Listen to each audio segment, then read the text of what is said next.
Welcome to The Explainer. Today, we're doing something a little different. We're going to go way beyond the headlines and conduct what's really a forensic excavation of a nation's history. We're going to trace the chain of events, look at the deep wounds, and unpack the intense pressures that have forged the complex and, let's be honest, often misunderstood nation of modern Iran. So, to really get to the bottom of this, to understand Iran today, we have to ask a pretty tough question and actually look at the historical evidence. Was this a nation that chose its own path, or was its path chosen for it? That's the core question we're investigating today. All right, let's get into it. Our story doesn't start with ideology or with war. Nope, it begins with something buried deep in the earth, a discovery that would turn out to be both a blessing and, as we'll see, a terrible curse. We're talking about oil. So back in 1901, this incredibly lopsided deal gets signed. It's called the Darcy Concession. And what it did was, well, it gave a British entrepreneur, and by extension the British Empire, exclusive rights to all of Iran's oil for 60 years. I mean, it basically turned the entire country into a personal gas station for Britain. And right here, this is where that blessing really starts to look like a curse. You've got this vast, unimaginable wealth just flowing out of Iran. But the Iranian people, they stayed poor.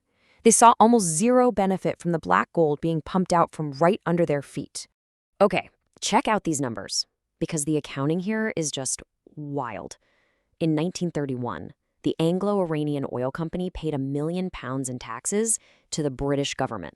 Now, you might think, okay, so what was their profit? Well, get this. Their declared profit for that year was only £366,000. Just let that sink in for a second. The British government made more money from Iran's oil than the company extracting it even claimed to be making in profit. It's just staggering. So you can probably imagine this level of exploitation, it created the perfect environment for a new kind of leader to rise up. Someone who would actually dare to challenge this entire, deeply unfair system. And that leader's name was Mohammad Mosaddegh. He was democratically elected prime minister in 1951, and he ran on a simple, incredibly powerful promise. Iran's oil belongs to Iran. He was going to nationalize the oil industry and finally give that wealth back to the people. Well, as you can guess, this move to reclaim Iran's own resources triggered absolute panic in London and Washington. They saw it as a completely unacceptable threat to their interests. And that panic led to a secret, covert operation, one that would shatter Iran's trust in democracy, maybe forever. So let's be really clear about what happened here. This democratic experiment, it was decisively and deliberately shut down. The CIA helped orchestrate a coup, the elected leader Mosaddegh was arrested, and the monarchy was put back in place with absolute power. But this time, he was a loyal friend to the West. So, with Mosaddegh out of the picture, the era of the Shah begins. And this period, wow, it was defined by these incredibly deep, dangerous, and, well, ultimately unsustainable contradictions. And this really illustrates the massive tension of the time. I mean, on the one hand, you had this veneer of rapid modernization for the elite. We're talking nightclubs, economic growth for a select few, bikinis, American-style freedoms. But underneath all that, it was a brutal police state.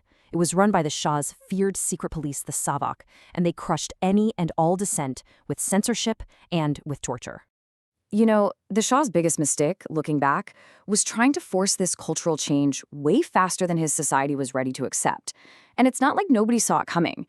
Even other leaders in the region, like Saudi Arabia's King Faisal, basically warned him, saying, hey, remember, you were in Iran, a 90% Muslim population.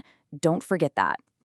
So you've got all this suppressed anger, this political repression, this intense cultural whiplash.